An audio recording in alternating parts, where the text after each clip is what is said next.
Right, let's have a look at this. Oh, no way! This thing can pick up 2 different faces in the same photo. And I've just uploaded an old one just to see whether it made any difference when I was wearing a pair of glasses.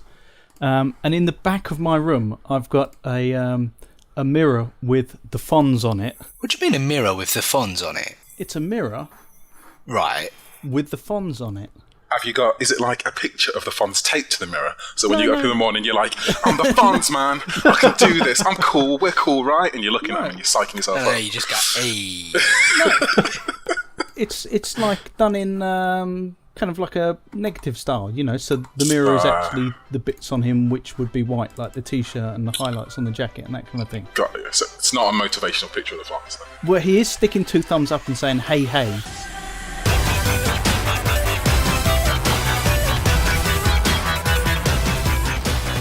Hello and welcome to the May edition of the AVForums Gaming Podcast. I am, of course, Steve Hill. Hopefully my mic quality is not terrible this month.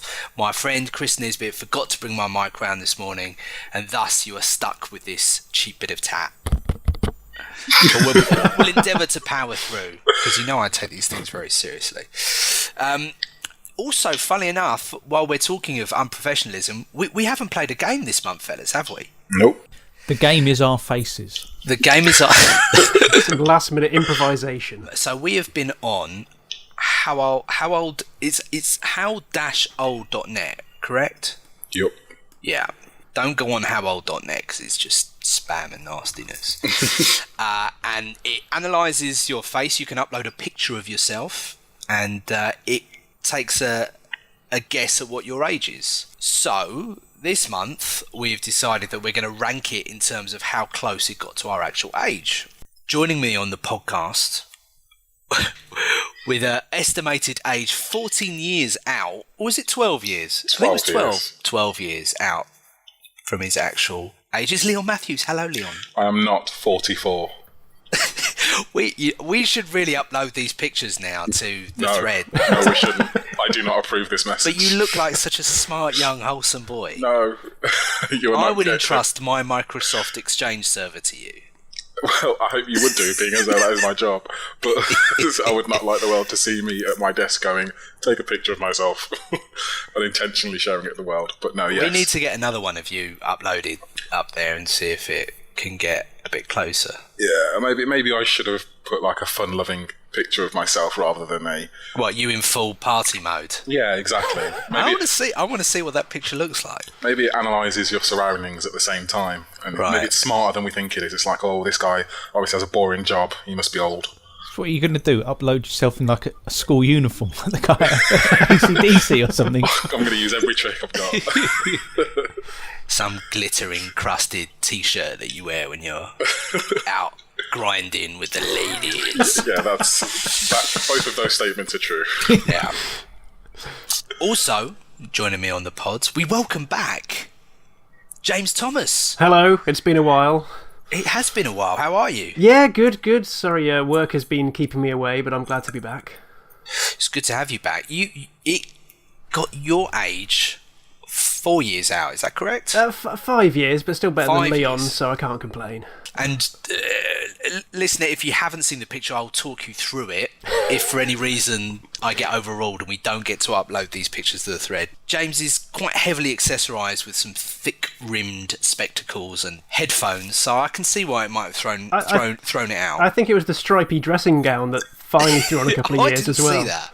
I'll have to have another look. Also joining me on the podcast is my brother from another, Mark Botwright. Hello, Mark. I think what you mean is the winner of this competition is... Well, technically, I'm the winner because it got my age spot on. Well, no, Mark's the winner, really. He is more youthful after this process. And how come it is that whenever... we got you minus. Oh, excuse me, I didn't realise. Yeah, and you never play the game anyway. You can't just jump in 1 month when you think you've won. Mark, you're always the winner, Mark. Thank you. So we got you 2 years younger than you actually are. Yes, but I Fabulous. tried again with a little bit of face fuzz on, and then it had me older. Listener, apparently earlier Mark was slightly concerned that his Henry Winkler, the Fonz mirror I'm still quite confused as to what this item actually is. Was confusing because what the mirror was in the background. It's in the background. A tiny little kind of shot of his face is there, and it had me down at. On that one, it had me down at 24, and him as 30. So by Neither sheer of those association with the Fonz, you managed to lose years. Yes, exactly. Because as we established back in Happy Days, Henry Winkler was playing a character. I mean, how old was Fonz supposed to be? 19, 20?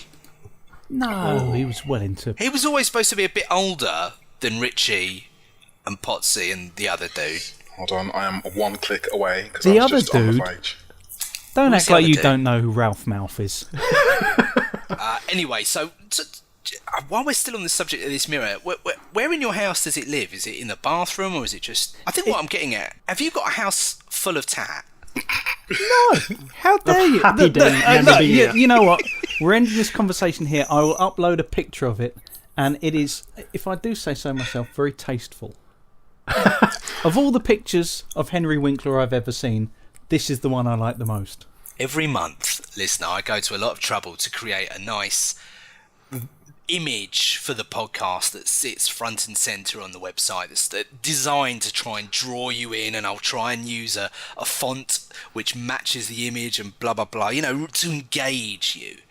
And this month I think all I'm going to do is upload a picture of this Henry Winkler the Fonz mirror, and I tell you what, if that doesn't pull you in, nothing ever will. Oh my god. Gentlemen, should we talk about some video games? I prefer Happy Days memorabilia. Let's explore Mark's House of Tat. Actually, one man's tat is another man's treasure. I mean, you're probably sitting on a fortune there, Mark. I think you overestimate the market for Happy Days mirrors. What inspired you to... Sorry, if we're still going on the mirror. Where do you even get something like that? Exactly. Yeah, Neil. Where you do just walking past it and was like, I need that in my life. Yeah. If you saw it, you'd want it. Has it been with you a long time? It has been with me a reasonably long time. And How is there a long? better role model than the Fonz? I'm not sure there is. I'm not sure there is. Good with his hands, confident with the ladies, respectful, Yeah. polite, doesn't take any crap. I think you might be right. Yeah, if It's there's like the ultimate role model. one person you want to see in the morning when you look in the mirror, it's the Fonz. It's over somehow. All right, let's move on. So video games, we're 1 month out of E3. Yes. So by rights, it should naturally be a kind of quiet time before the big announcements. But we're actually quite spoilt for choice this month. Steam mod. Let's talk Steam mods. How many of you has ever enjoyed a mod from Steam? Was Day of Defeat a mod? Is that technically a mod? Yeah, was that for Half-Life, the original one? Yeah, but it was kind of those things where there was loads of mods for Half-Life 2 and they became sort of... Well, that's where almost as good Counter-Strike as- came from. Yeah, exactly. So, I mean, technically, yeah, I played a lot of Day of Defeat. But I think beyond that... That was your last experience. Oh, I guess if you would call a mod adding a flashlight to my gun in Doom 3. Right. Is that a mod? I guess so. Yeah, so I think that was the last time I played around with mods. Yeah, because I don't think I've actually used Steam mods in anger, because I was still of the impression that you had to go these backdoor hacks and try and squeeze them in sort of a data directory here or there. I've never actually been exposed to Steam's modding thing. So is it just like installing a DLC update pack? Kind of, yeah. I mean, there's still some where there's probably maybe a few more hoops to jump through, but it's kind of taken a lot of the bull out of the whole process. So anyway, recently Steam decided that they were going to charge for mods, and there were various... Did anyone sort of read up on this? What was the reasoning behind the charging in the first place? The reasoning behind was supposedly to try and obviously reward people for hard work, and to try and, kind of engender this spirit of creativity through getting people actually to take a payment for it. That was, kind of the general reasoning given. I'm not sure that many people believed it. I think that was the problem to start with. What do we think the average gamer's concern was that this was Valve's way of profiting from that, because they were taking a cut, obviously. Yeah, I think the cynical way across it is that because everyone knows Valve get 30% off anything, and it was just another way of, well, this seems to be doing quite popular. I wonder if we can get a slice over here. But I think most of the mods seem to have been done in like good faith, like listening and like reading through what's been going on. Half of them just seem to be for fun or labours of love. So it seemed like a bad target to start with. I don't know if they'd have done it on their own games, like, right, we're setting out with this new Heroes of the Storm. Let's start this. Let's start the mods going across on this one. And Dota, not Heroes of the Storm. If they set out with the modding workshop there that they could charge for, you could almost understand it. But the fact they picked another popular game, it just seemed a bit dirty in some respects. It would have been possible to do it if you'd started off with a new game. Yeah. The problem was they were taking something that was established, where lots of mods had already been built on each other, in this spirit of kind of creativity and sharing things. And as soon as you do that, there's no way to prove ownership. So it's very hard to monetize anything when you can't prove ownership. And so all of a sudden it became this question of, will mods be taken down from sites where they're free? Will people stop, making things available to other modders because potentially down the line you can't then charge for something, or you've got to get more express consent to use things? If they'd started just from fresh with a new game, I think it would have been possible, but kind of trying to do it in a kind of retroactive manner did lead to a lot of accusations they were just trying to profiteer a bit. Yeah, I think the temptation is, as you alluded to earlier, James, it's one of those where you want to jump on with something that's successful. You do it with something new, and it's probably not necessarily going to have that audience straight away, if ever at all. And I think what made it worse was that reading through some of the mods that got affected, there were some popular mods, almost in the same way that you find on the App Store. They'd taken their free mod, they'd made a paid version of it, and all the free one did was basically just spam you with adverts for the paid one. So it even soured opinions on the popular, the more successful mods out there. That was another potential pitfall, though, wasn't it? Which was, as soon as you start charging for something, as we saw with kind of the early days of apps and the like, the things that are actually worth money would have to be priced at such a point where people might not buy them, which just leads people to kind of create things that are largely, pointless, spurious little add-ons for the sake of a few pence, and those would be the things that would just flood the market. Yeah. What's wrong with the donation button? Well, this was the argument to begin with, which was if modders wanted to make a profit from it, you could have a donation button, you could have, pay what you want, that kind of thing, and, it's not exactly a steady income, but at least you're getting something for it. Oh God, I'm so sick of donation buttons on everything. I mean, it's kind of a tangent, but this whole YouTube/Twitch streaming of games where people have like a postage size stamp of the game, and around the screen is like 15,000 donation buttons and backer shout outs and a conversation, and people used to just stream games just because it was fun and people liked watching the games, but now everything is, donate this and I'm sponsored by this and I'm making money and my living is doing this, and I think the same thing. I think maybe that's kind of why the mods thing has kind of gone down a bit. Everybody's trying to monetize everything now. Everyone wants to make a living out of everything. I don't want a real job. I just want to make mods off Steam, and then that can be my real job, and I'll live forever off that money. But I don't know. Maybe I'm just cynical. I don't, but it can work, because if you look at like the things like the hats and the different outfits you can get in League of Legends and Dota and Team Fortress, there's a legitimate market there that says that people are willing to pay for good stuff, and people will be willing to put the effort in if they know they're going to get reimbursed. So there is almost an argument to say that would a better mod scene come out of this if the really big inventors, the ones who are willing to delve in, change the most logic, create the most assets, were allowed and could be funded to go full-time in that. Yeah, the argument is that sooner or later someone will build some kind of a bit more of a framework to it through which modders can flourish. The question is, should that be Valve, and should it have been with the first attempt with an established game? Didn't they just do like a bad job of it though? Like, you've mentioned a lot of the problems, but one of the most fundamental ones that I heard was people were taking free mods, re-uploading them as new mods, even when they didn't create them, and were selling them. So they were using other people's work. It just seems like a really badly implemented version of this. It's like they didn't see a lot of the holes that were just exploited virtually instantly. So is there an argument to say that for Valve to be that governing body, if you like, that's going to police this whole thing, they need to be reimbursed or have some kind of money coming in to cover those costs? Because they haven't got enough money. Yeah, but at the same time, they don't have to be this... they don't have to be the kind of ring keeper for PC gaming. They don't have any kind of responsibility to us all. No, but it works for them though, doesn't it?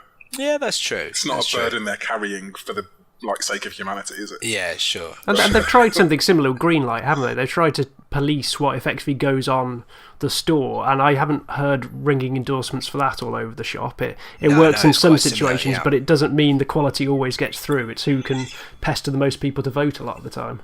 Plus, there was some weird stuff about the way that basically the publisher decided what the equity split was, didn't they? So, yes. Yeah. And it was kind of like the modders had to agree, both parties had to agree how much the equity split was going to be. So the publisher could say, right, it's 99-1 in my favour. Yeah. And the modder would go, no. And they go, well, I guess that means nothing's happening then. Yeah. You get no money. And there's always that chance that you could emulate someone like Dean Hall and have a DayZ on your hands that just suddenly boost sales of a game by...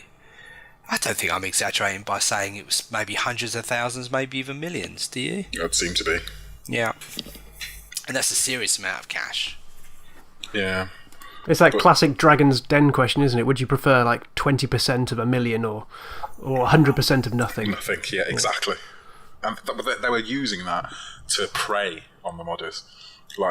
Just offering them the tidbit, going, listen, it's better than nothing, so, you best take it. And people would just kind of digging their heels in the sand and going, well, no, screw you.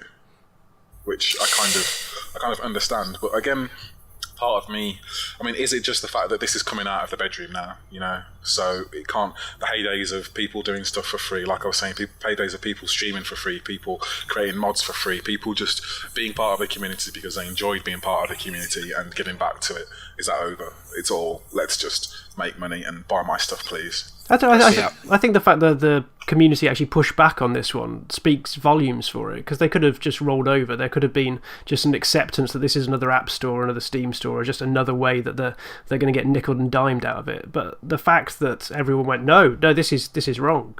Hopefully, the noise that they made will actually allow Steam and everyone else to pay attention. Do you think they would have pushed back as hard if the split was 75-25 in the modders' favour? That's a good question. I don't know, because was it mainly the modders or was it mainly the community that just went no? I'm sure it's just the community, the idea of having to pay for something which was, ultimately... But one of the big arguments that people put forward was you're not actually really paying people much, i.e., you're giving the modders 25%, so they saw it as, Valve profiteering, and was it something like you had to get $100 credit first before you could withdraw anything, so that means you've got to make $400 in sales before you'll see a penny. So there seems to be criticism of the idea of it and then criticism of the implementation, and the fact that Valve seemed to have get practically everything wrong with it has kind of led to it being shelved. But so it's quite hard to actually pick through what part of it really people might have found acceptable, if anything. It was the speed of the turnaround was quite impressive as well.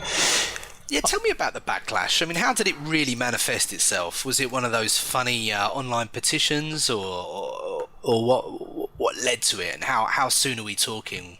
It was fast, wasn't it? It was days, wasn't it? Like a couple of days. Yeah, it was one of those that I thought it was the same story, and then all of a sudden it had been reverted. It was just a couple of days.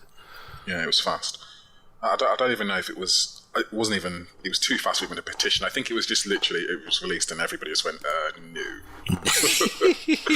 I don't think so. Yeah, I've got the story broke on 23rd, and then it was all reverted on the 27th.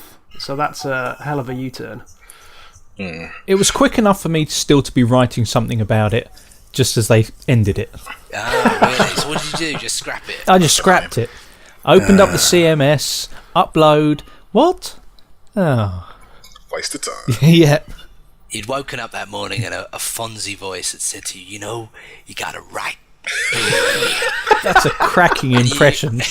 And you just went to it, and then before you knew it, on the scrap heap, like so much of your work. That is my favourite thing of this evening, is that any time Mark gets up in the morning, needs to do something hard, needs a bit of inspiration, he turns around and he just points at the Fonzie mirror with both fingers and goes, hey, we can do this. And a voice whispers it as well. This is startlingly accurate. Window to my world. So big pats on the back to everyone. We're not sure how we did it, but we did it. Mods are free. Fellas, another month goes by, another month we get closer to Star Wars Episode 7 being released. How excited are you? Did I really just come back to how excited are you to Star Wars? I need to possibly hand in my geek card at this point in time, but I'm not a massive fan of Star Wars. I have to say I really like the universe. I really like how it's set up for like big adventures and big fights and big storylines. But the actual films have never got me. I don't know if it's because like the first ones I always remember only ever seeing on ITV on a Sunday afternoon, so there was always fights of Ewoks interspersed with adverts for Iceland. But surely you watched the trailer for the new Star Wars movie and got just a little bit excited. Oh yeah, I like X-Wings as much as the next man. There we go. So I will be going along. I'll be going along and hoping that it does entertain me. But there have been people at work losing. Really? Yeah. Like you come in and it's a proper internet forum going sweet, on. They're going through frame by frame, trying to see what's happening from one to the next. But I am excited. I am looking forward. I am counting the days. But we are a games podcast, so we'll bring it back to games. The Star Wars Battlefront trailer was released earlier this month. How cool does that look? if I can drive an AT-AT, I'm on board for this one. What do we get from the trailer? There's no gameplay as such, is there? It's all kind of CG. It's all in engine. I think it was in engine. Okay, fine. But I think we basically know what we're getting from a Battlefront game, don't we? Yeah, I think they've been a few years away, but I think everyone has been there. Although I'm expecting sort of, it just feels like Battlefield just in the Star Wars universe at this point now. I'll take that all day long. Yeah. Oh, come on. You don't like elves and dwarves. You don't like stormtroopers and lightsabers. What gets you moist? There must be something. You know what? This is as close as it gets, and it's not just that I don't like. Maybe HowOld.net wasn't wrong. Yeah. Maybe you're just fooling us and fooling yourself. No, I don't know. Like Battlefront, it always strikes me as like a little bit cynical. It's like, here's this really popular Battlefield shooter that we like, and here's this franchise that everybody loves, and so that must equal money, right? But I haven't played any of the Battlefront games, so I can't really speak from experience. But it's not blowing my mind. It looks alright, I suppose. Do you think if it was kind of like in a different skin, it wouldn't be as popular? Yeah, I think exactly that, actually. But if you like the thing, I'll probably give it a go, because it's a first-person shooters, and I like those. So, we'll see. But I'm not, like, moist, as you would put it. Yeah. But that's the thing with a good Star Wars game, though. It's got to be a good game, but to be honest, so long as it's solid enough, the kind of sound effects and the iconography and everything else. Exactly the thing I was going to say, Mark. You just need to get the basics right, like sound effects. If there's a half decent game in there, but if you've got all the elements that transport you to that universe, that galaxy, you're onto a winner, I'm sure. Yeah, which is why I'm just like, I'm not the right person for it, because I'm just not. That doesn't work on me. It's not like you can't brand anything Star Wars and I go, oh my god, I have it. Like I don't care. I think the thing I hope for is that it'll actually widen out the demographic of who plays games like Battlefield. In the sense that every time I go into Battlefield, I just feel like it's just this especially now, years after launch of 4, it just feels ridiculously hardcore, and it's not so much fun unless you've got a squad of mates together. Whereas I think something like Star Wars could actually take the edge off, and it will hopefully just be that bit more casual, bit more enjoyable, just roaming around, trying the different traits, trying the different vehicles. And so just maybe soften the edges of what is, especially if you look at Hardline, they've gone ridiculously hardcore with it all. Well, I'm excited. No, I am as well. Massively. There So we go. I you know what? I played recently Rogue Squadron on the N64. Yes. Oh, wow. And you know what? I if you did change the skin of that game, What, have you still got it? yeah. It would be. I can't believe I just asked you that. The man with a Fonzie mirror. Of course you do. Sorry. I'll ignore that. But no, if you change the skin on that game, it would be, a reasonable aerial combat game still. But they just, everything's there. The sound effects are absolutely pitch perfect, and everything just seems to tie in well. And that's what makes a great Star Wars game. The world is gearing through the Star Wars hype machine. Things are ramping up. There's a lot of people that are going to be looking out for this game and wanting this game to be great, and there's going to be no escaping Star Wars in the last 6 months of this year. It's going to be. There's no escaping it now. I'm actually genuinely annoyed with it already. I just don't care, and it's everywhere. What? Every It's single everywhere. advert on TV is going to be about this, Leon. You're not It's going to be able to everywhere, man. escape it And for it's like- months it's- on end. The hype it's like machine all- will start about 2 months beforehand, and it won't stop until after Christmas. It's already started. Like, all the websites that I like, even if they're not specifically about games, they all assume that everybody who is into computer games or anything like that loves Star Wars. So anytime anything is done, or a trailer, or a We tidbit found or out an who's event, we found out who's catering for the new films, and that's Yeah. like they make 500 words out of that, and it's front And then, page. it's everywhere, and you're like, not everybody is consumed by every single thing that is Star Wars. I don't hate it, but you're making me hate it. Like, you're just shoving it in my face so much. I think I don't like this because it basically spoils the movies as well. Like, I watched the first Age of Ultron trailer, ignored it after that. Watched the first Jurassic Park trailer, ignoring it after that. I've watched the first Star Wars trailer, and I'm hoping that's going to see me through to the actual film itself. Do you know what? You're so right. And I made a promise to myself, I'm not watching any more trailers after I saw the first one. I lasted about 10 minutes after the second one came online. I just watched it and then watched it 4 or 5 times over and over again. Were you just watching the feedback come through on Twitter of everyone blowing up over it, and then just thought, I need to. I can't. I just thought, what am I doing? I can't resist, and I just went in.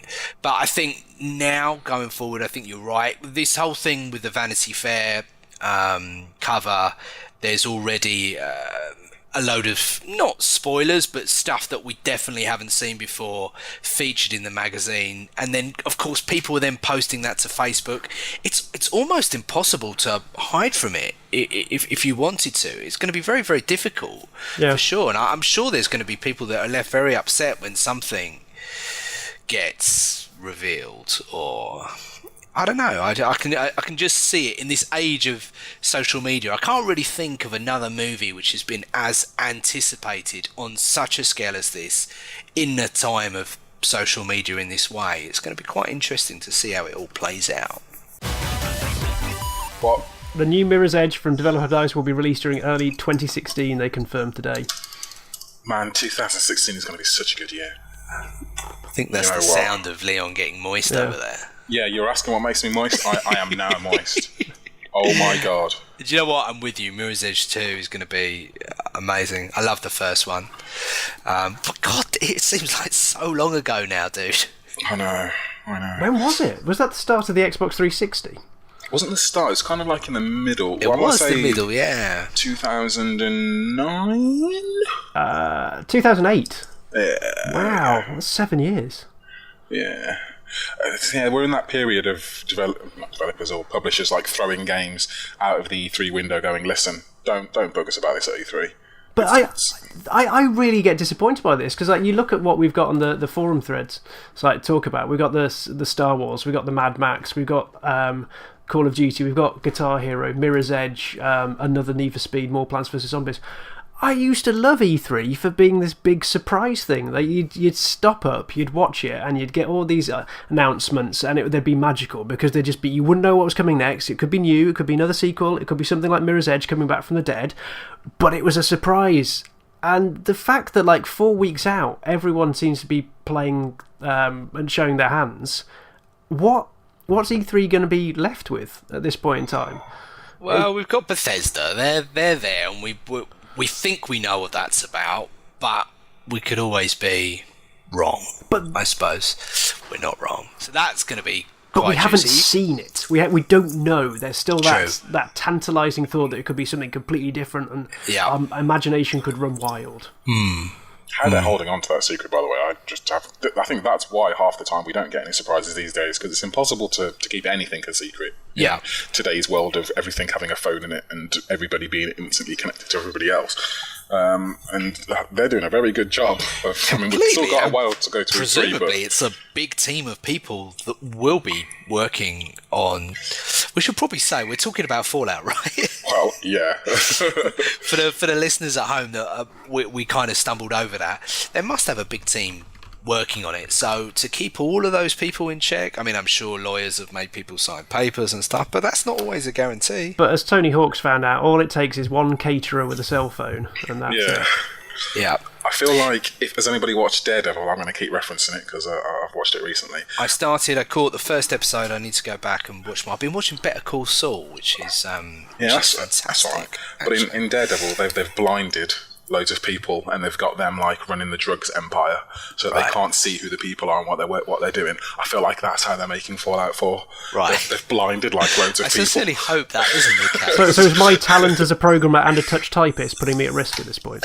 Yes, exactly. So they all don't know what they're working on, but you know, it's just being made. Tell me a little bit more about Tony Hawk's, because that has been. Was that a leak this week as well? It was we know ago. That's coming this year. I feel sorry for the guy though, man. That was the internet just ruined his day. Well, talk me through the story, because I know nothing about this. This is the first I've heard of it. So it was at Tony Hawk's Pro Skater 5. Yeah. I'm not quite sure how they came up with that number. I think got officially revealed today through a Game Informer publication. But it was about a month ago that some chap doing the catering was so excited that he was catering for Tony Hawk's, took a selfie in front of a half pipe, but right in the background was a Tony Hawk's 5 logo. Right. So he didn't know squat about it, but as soon as his friends saw it on Twitter, I think then it just went viral at that point. Right. Surely if they were trying to keep that under wraps, there'd be no logos out in the public domain. Or are you saying this was in his private residence? Oh no, I think this was like because if the Game Informer got the story for it, and so I'm guessing because of their lead on print times, they must have had an event to show it off to the print media and probably put the internet media under embargo until that point. So I wouldn't be surprised if they had a hall decked out in the colours and just tried to sew everyone up with NDAs. Right. Yeah, you see the age of social media. I mean, no one can keep secrets anymore. You gotta feel sorry for that guy. He'd just done a good job. I think he set up like loads of tables in a half pipe and stuff, and it was just a cool thing that he'd done for his job. It's probably, he normally caters boring parties and just sets out food on tables, and he was like, "Hey man, look at this! I did a really good job." And I think it was a TV screen, and it was showing like a trailer or something, and he was really unlucky. Like he could have taken a picture like 0.5 seconds later, and it would have just been an innocuous image that maybe was Tony Hawk's Pro Skater 5, but he happened to hit the logo. Right. And yeah, like his day as a caterer was ruined. I'm really looking forward to this. I really liked that Tony Hawk's 3 was one of my favourite games. It is one of my favourite games. 4 started to lose it a bit, and then it was just all downhill from there. Especially downhill. Downhill's horrible. But Pro Skater 5, I really hope they bring it back to basics. I hope they get rid of all the shenanigans of bringing it almost like Jackass. If they can bring it back to what 2, 3 and 4 was, I think this is going to be a wonderful return. I think that's the implication by calling it Pro Skater 5, isn't it? Yeah. It's like they hopefully they know what they're doing, because I love Tony Hawk's as well. And after 4, I think 4 was my favourite. I've played like Project 8. Project 8 wasn't bad. That was okay on 360, but it still wasn't Pro Skater. But by doing this is just the equivalent of saying, okay, nothing else in between 4 and 5 matters. like this is now where we're going with this, but we'll see. Did you ever get the Tony Hawk's? Was it Tony Hawk's Shred? The one with the physical skateboard. That was Ride, wasn't it? Was it Ride? Tony Hawk's Ride. Yeah. Yeah, we were. There's a lot. That was in the era of the Wii and Rock Band, and Tony Hawk was like, "We can do that." Yeah. You know what, James? It doesn't surprise me in the slightest that would be the kind of thing that you'd own. Oh yeah, no. If it's a crazy peripheral, I want to try it. I'm quite happy to put my money good after bad just to see if it works, just for that one nugget that might actually do it. But all I can tell you is, guys, don't do it on laminate flooring. I learned the hard way. Yeah, you'll fall over doing that. Yeah. That's not cool. But no, I didn't buy a Ride board because I'd already jumped off the franchise by that point. See what you did there. Thank you. Hey, I've made it this far into the podcast and not mentioned my Apple Watch. Oh yeah, how did we not do this? I meant to ask you before. Yeah. All right, yeah, like break. Let's do this. What's happening? It's kind of really. It's not very exciting. Seriously, though. So has everyone pretty much predicted then? Listen, it definitely works. It definitely does stuff. But how long did it take you to get to this point from opening the box to where you are now? I mean, how long have you had it? What? About a week now. When the greatest compliment is it definitely does stuff. It does stuff. It's not that great. Put that on the box. The most irritating thing is it's got this activity app which kind of is tracking, you know, when you're sedentary, when you're supposedly exercising, when you're that's got to be depressing. And it tells you to stand up. It's like, come on, let's stand up. You've Seriously? been sat too still for a while. Is that like the 3DS that keeps telling you to take a break after a bit? Yeah. Very possibly, yeah, very possibly. So, What's the best thing about it? The best thing about it is obviously not having to reach into my pocket for very irritating, pointless notifications that probably, to be fair, could have been turned off. Have you played the actual phone? Have you played Spy Watch yet? No, is that a thing? I haven't heard of that. I've been trying to keep an eye out for games so I could talk about them on here, but I haven't really come across anything that's that interesting. I think it's called Spy Watch. I'll check that out. The coolest thing I've found so far is being able to turn the radio on my phone from my watch. Ooh. Yeah. That's nice. That's been pretty impressive. But I do have a flight at the weekend, so I'm looking forward to getting my boarding pass onto my wrist rather than... I can just imagine, like, the person who's taking the boarding pass, she's going to give you such, like, the... Really? Oh, no, come on, it's going to blow their mind. Are you really doing this? Listen, I went into House of Fraser today and to collect a couple of shirts that I'd ordered, and the dude's like, can I see the text message that you got? No. And I was like, yes, you can. I've been waiting for you to ask me that all day. This is the only reason I bought these shirts, dude. And he was quite kind of blown away, and then his colleague came over and we were all looking at it. Are you wandering around wearing short sleeves all the time, even when it's ridiculously cold? No. I'm trying to be safe. If people want to talk about it, I'll talk. But I don't go. I'll talk about it. Yeah, why not? That's what you paid your money for. No. Don't be coy about it. No. You I paid genuinely believe in a few months it will really all start coming together. At the moment, like, the coolest thing you can do is like kind of checking train times and stuff. And yeah, the game's called Spy_Watch. Spy Watch. Okay, cool. I'm going to check that out. And you're training spies, and it integrates with the messaging system of the watch as well. Okay. Sounds cool. Yeah, apart from that, it is what it is. It's early days. I tried to Shazam something the other day. Didn't get to the app quick enough and the song finished. Is it actually easy to use? Because it looked like it could be a bit fiddly. How is the actual interface? It can be a pain in the arse, if I'm honest. It's the least intuitive Apple product I've ever owned. It's not that obvious on how you're supposed to do stuff at first. Because explain to me how you actually select an app from it. Because I just see a tiny touchscreen and expect to be tapping away, but it's got a little wheel, hasn't it? It's got a little wheel. It's got what they call the crown. So you can press that crown and it will wake the watch up, or that will take you into your last app, depending on how you set it. You press it again and you're kind of zoomed out to all your applications, and that you kind of tweak with your finger and then select stuff based on what you see in front of you. So let's say Uber, for example, and then the app opens up and you've kind of got a limited user interface to interact with the application. I haven't come across an app yet which is amazingly well suited. And again, I think it's just something that will come in time. Maps is very impressive, actually. Maps is kind of cool because you can use the little crown to zoom in and out, and the details very impressive. If you're driving, it can give you a couple of taps on the wrist for a left turn, and continual taps on the right on your wrist for a right turn. So it is clever. It's definitely got legs. Did you actually wear a watch beforehand, or is this? Yeah. No, I got a couple of nice ones that mark anniversaries and other bits and bobs. So I'm not going to just stop wearing them. Are you dual wielding, or is it one on each wrist? No, I'm not going to be that guy. To summarise, navigation's probably the funnest thing about it so far. But I'm going to definitely try this spy watch because that sounds like it might be fun. How long is it going to last? What, till it's superseded? Till it's sold, because you're going to sell it. You got me. I have form. Yep. I don't know. To be honest, if I wanted to make money, I suppose I could do it now because they're very sought after. I ordered mine like minutes after it went on sale, and I didn't even get it till like nearly a week after they'd been released. So, I'm going to give it time. I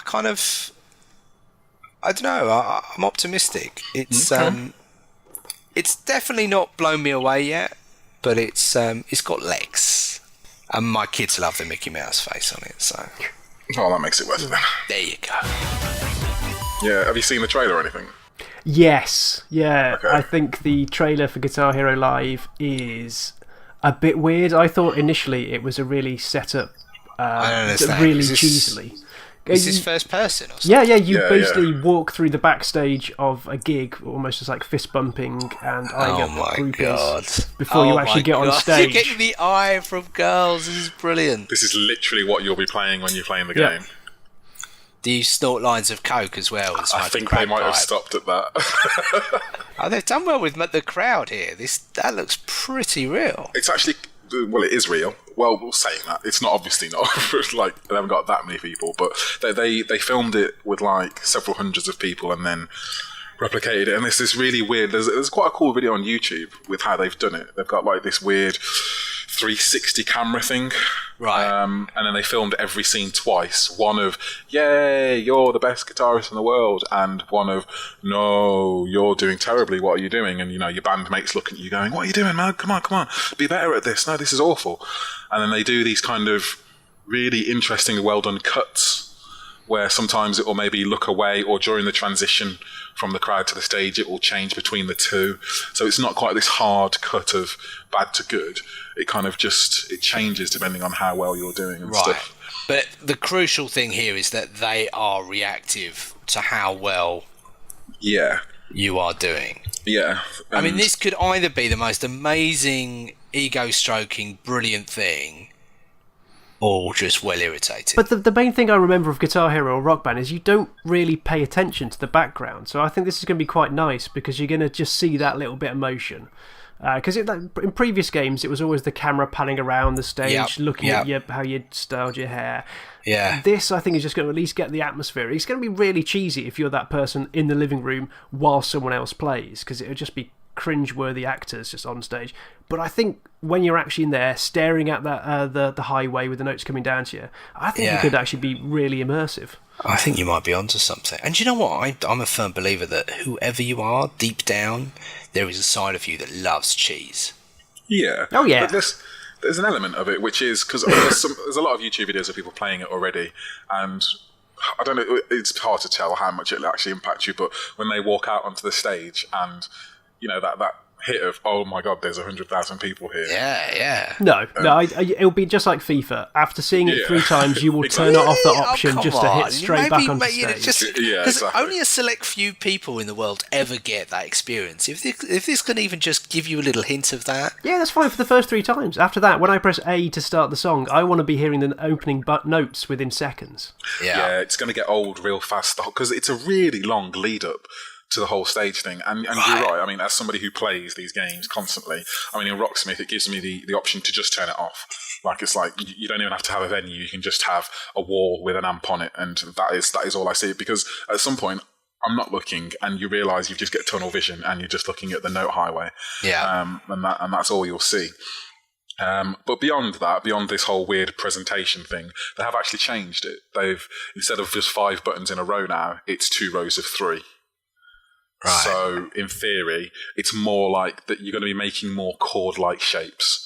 So before it was kind of a weird, yes, I'm moving my hands near the place where the neck where it would be, but now you might actually do 1 finger on the top layer and 2 on the bottom, which feels a little bit more chordish.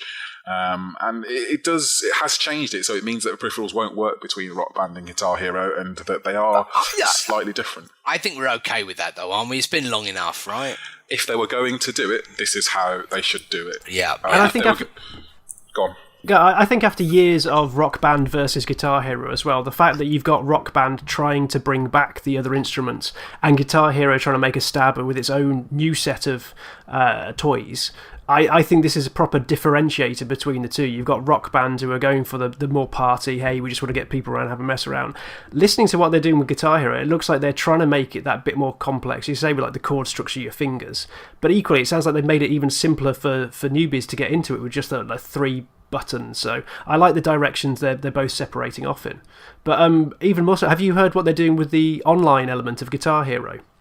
It's basically like an MTV kind of music video thing. Isn't it? Yeah, which is great because you just like, rather than sitting there going, oh, I don't know what to play, I'll just scroll through this massive list, you just flick onto that channel and there's something already playing and you just have to jam along with it. And everyone in the world is in theory playing along to the same track, which is great. So you get to experience the full repertoire of the songs they've included in the game.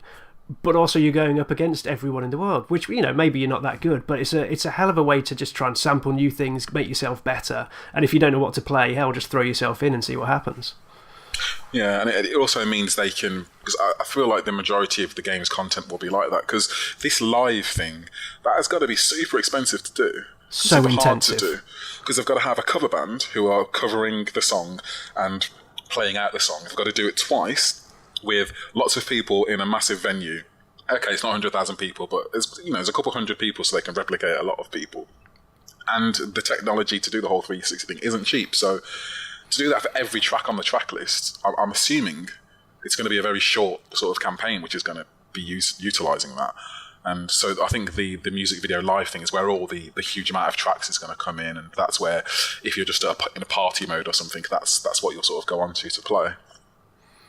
It looks like the kind of thing as well that it's really impactful when they're relaunching the series, but maybe in a sequel, or maybe they just support it through DLC rather than a sequel itself. You think, well, maybe you could just CG it and get away with it, because as we said earlier, you won't be staring at the crowd, you'll be staring at that highway, so just getting that notion that you're up there is enough. Yeah. I mean, part of me wants to be really cynical about this, and okay, I've been fairly positive until now.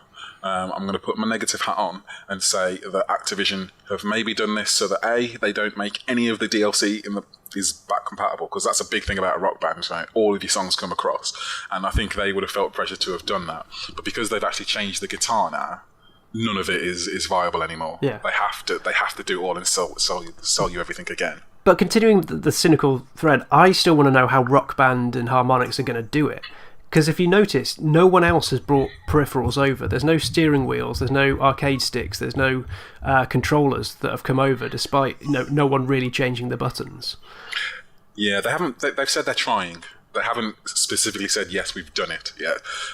Because, like you say, the wireless technologies have changed and that sort of stuff. So it's kind of hard to do that. But, I mean, unless they release some sort of dongle or something. But who knows how they're going to do that.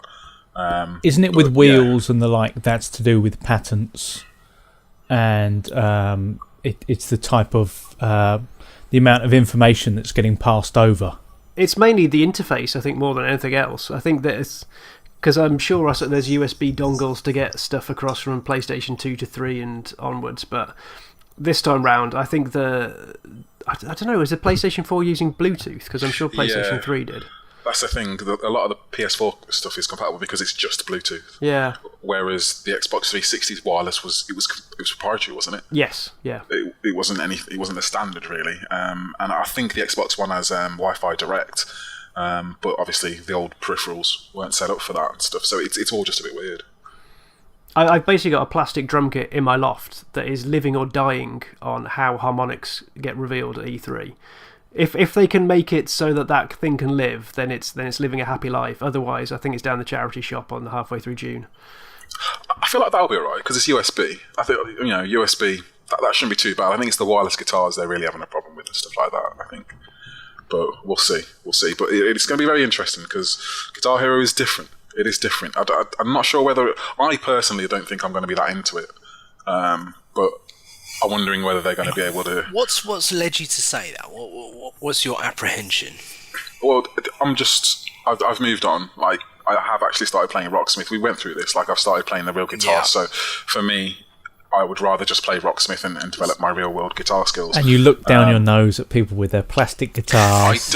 I do. I really Price don't. instruments. Because I was one of those people. So I remember when I was one of you.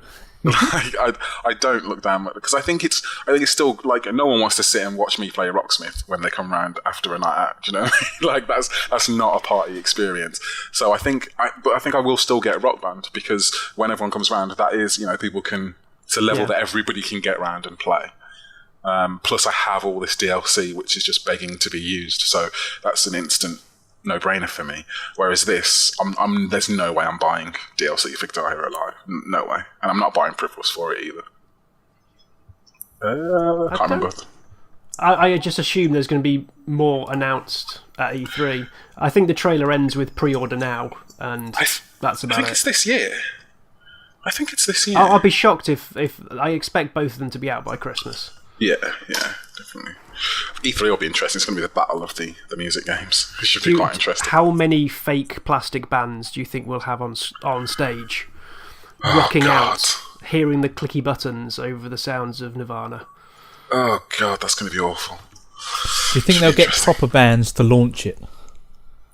To tie in? I think a lot of bands have sort of shied away from that sort of stuff now. I mean, they had the Beatles at one point, didn't they? Did they come on stage for that? I remember Ringo and Paul being on stage. I'm sure it was the Xbox.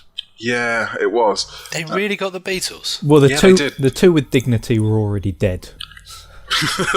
Right.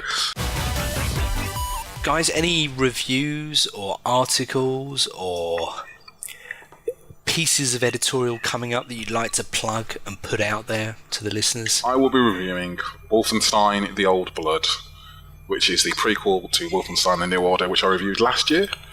And you liked it, I think. I did like it, and I've started playing this, and I think it's pretty good. So I'll be reviewing that, and I'll also be reviewing Project Cars, which is Slightly Mad Studios' new racing game, which is taking on Forza and Gran Turismo, and looks pretty sweet.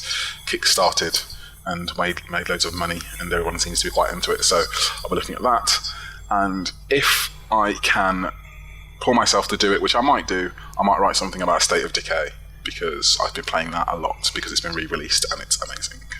Yeah? But I've already reviewed that last gen. It was 10 out of 10, so there's not really much point in me reviewing it again because it's not going to get more than a 10. So we'll see.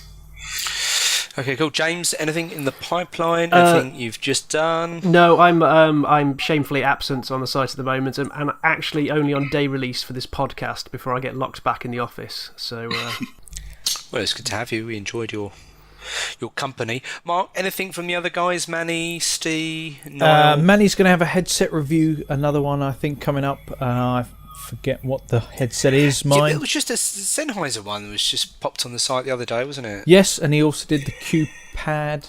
I assume it's pronounced Q-Pad. And Steve will be looking at The Witcher 3 this month, and I'll be looking at Splatoon on the Wii U. Witcher 3, that's finally coming out, is it? It's been a long time, hasn't it? It's been a while. a couple of delays and setbacks. Seems like with that and Bloodborne and a couple of other titles, this generation's finally starting to kind of lurch to life. It's here, yeah, it's here. Okay, good stuff. Well, I look forward to that. I might even treat myself and download it and not play it. Good stuff. Well, all that's left to do is to thank you, listener. We always appreciate you coming along and downloading the podcast. If you have any thoughts, opinions you'd like to share with us, please swing by the thread or tweet us or Facebook or however you'd like to get in contact. We're always eager and listening. The weekly podcast comes out. It's every Wednesday, isn't it, Mark? Yep, every Wednesday. Every Wednesday. You're still having fun on there, I presume. Yeah, I'm on there. Also with Phil and Steve and Ed and other Mark. If you're into AV or movies or TV shows, highly recommend you download it. It's good fun. Huge thanks to James. It was great fun having you back, and hopefully it won't be so long again before you come back. It's E3 special next month, right? Yeah, touch wood, I'll be on board. I enjoyed it last year, stopping up late to watch all the events. So fingers crossed. When is E3? Will we be going out before that? You raised a good point. So we'll 16th to 18th. So we'll be doing our predictions then. Yeah. Okay, fine. And then unless we delay the podcast. Delay it. I was going to say, because if we do it just predictions 2 days before, we'll look like we'll only have 2 days in which to look like idiots. I'll never get the edit done in time. And there'll be a month. Should we do a quick round of predictions now? Predictions? Nice. Just a very quick, Leon. What do you think? Apart from like super obvious, I don't know. What else? My mind's gone blank. Microsoft have got a new IP, Gears Collection or Gears 1, which has basically been announced but hasn't been. That's going to be there. Battletoads, and I'm out. That's all I got. JT? I think the main thing I was hoping for was Zelda, but they yoinked that a couple of weeks ago. Yeah. So I just, fingers crossed, there's something there to show off the gamepad on the Wii U. Will Star Fox be using the gamepad? Have they said yet? Seen that? I don't know. We haven't heard much more of that. Have we seen that running? There was a couple of tech demos. Was it last year or one of their Nintendo Directs that was hinting at things with robots and planes, but I don't think I've actually seen anything with it. But then they never have a large presence at E3 anyway, so best not bet a lot on Nintendo. No.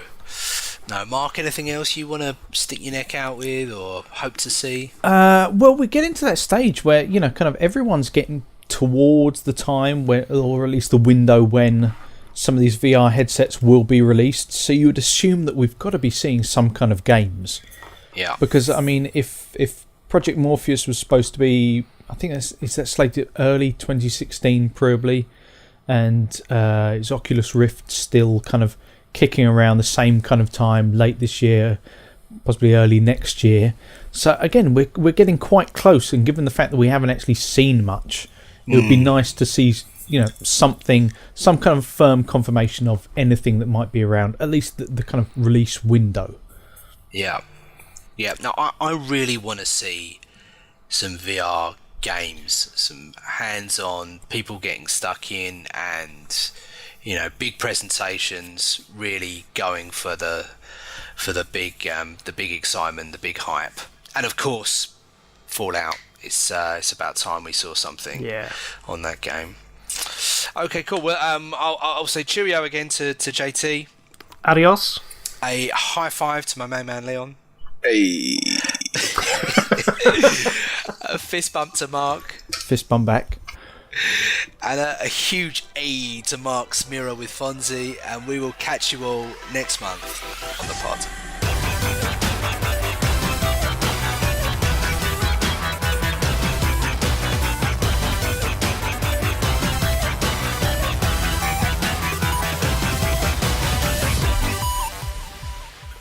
I think you're the only one who's not done an E yet. Go on. I have my dignity. I only do it to the mirror. You did it there. You nearly did it. I know. I could hear it. It's a secret right between a man and his mirror. He doesn't want to ruin that. Go on. Just do it. E.